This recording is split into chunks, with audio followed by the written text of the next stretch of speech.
Our top focus in this edition coming in from the United States, where thousands of children are separated from their families as they seek asylum in America. They are escaping their dark horrors of life in the home countries where they come from, traveling several miles in harsh conditions, packing their entire lives into small boxes with their children in tow. Thousands of families arrive at the United States border illegally every single day, hoping for a better life. But while the parents are arrested for breaking the law, their children are cramped into dingy detention centers, scared and alone. This is their story.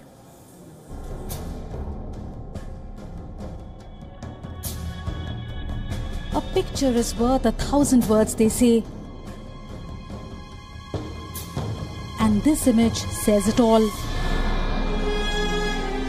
A 2-year-old Honduran asylum seeker cries as her mother is searched and detained near the United States-Mexico border. And she's just one of the thousands of children who are separated from their parents every single day.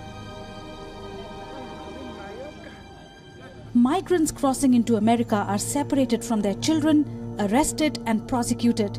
Some even deported to where they came from. And the children are tagged unaccompanied minors. What's worse is that they are pushed into this dark, large facility, kept in these cages with metal fencing, with large foil sheets as blankets. A so-called tent city was created in Texas to house these minors. But these too were nothing more than a detention center. And if this wasn't enough, US patrol agents are adding insult to injury. And in a foreign land, terrified and alone. These children are soon reduced to a mere statistic. But while thousands of families are separated, some are lucky. Like this Honduran immigrant who was released and reunited with his 17-year-old in just a few days after they entered the United States. It was hard, the hardest day for me. I felt like I was losing my son. That's what I thought. I was going to lose my son. In May this year, United States President Donald Trump announced the family separation policy. It was a part of his zero-tolerance crackdown on illegal immigrants. And since then, 2,000 children have been separated from their families. 2,000 children in just about 6 weeks. And that's a figure quoted by the United States government. In reality, that number could be far bigger. They flee their home countries hoping for a new life, a new beginning. They travel thousands of miles through dangerous conditions and they set foot on US soil, only to find a dead end. Bureau Report, WION.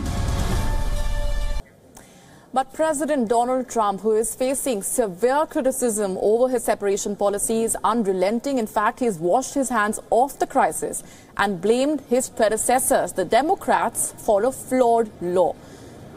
But former Secretary of State and his opponent in the last election, Hillary Clinton, is rubbishing his claim. Calling his allegation an outright lie, Clinton lashed out at Donald Trump. Take a listen in. Meanwhile, what's happening to families at the border is horrific. Nursing infants being ripped away from their mothers, parents being told their toddlers are being taken to bathe or play, only to realize hours later they aren't coming back. Children incarcerated in warehouses and, according to one account, kept in cages. This is a moral and humanitarian crisis. Clinton echoed views of the two other former First Ladies of the United States, Laura Bush and Michelle Obama. Former First Lady Laura Bush pleaded for politicians to find a better way of securing the U.S. borders. She called the move by the Trump administration cruel and immoral. Michelle Obama supported Bush's view on Twitter. She said sometimes truth transcends party.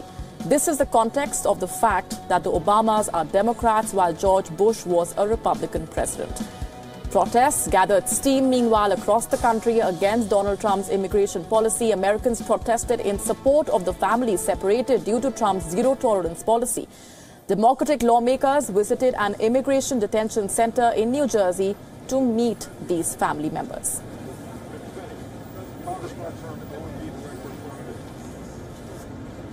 And I'm here today because I am angry. I am ashamed. I'm appalled, and this must end.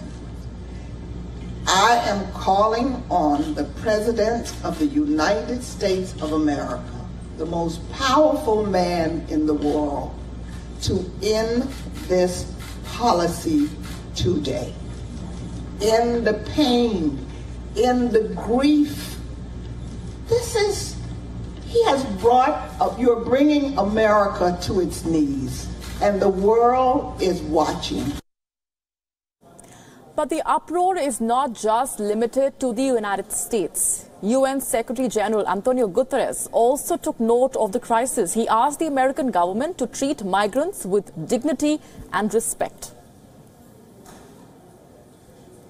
On the issue of migrants and refugee children, as a matter of principle, the Secretary General believes that refugee and migrants should always be treated with dignity and with respect, and in accordance with existing international laws. Children must not be traumatized by being separated from their parents. Family unity must be preserved.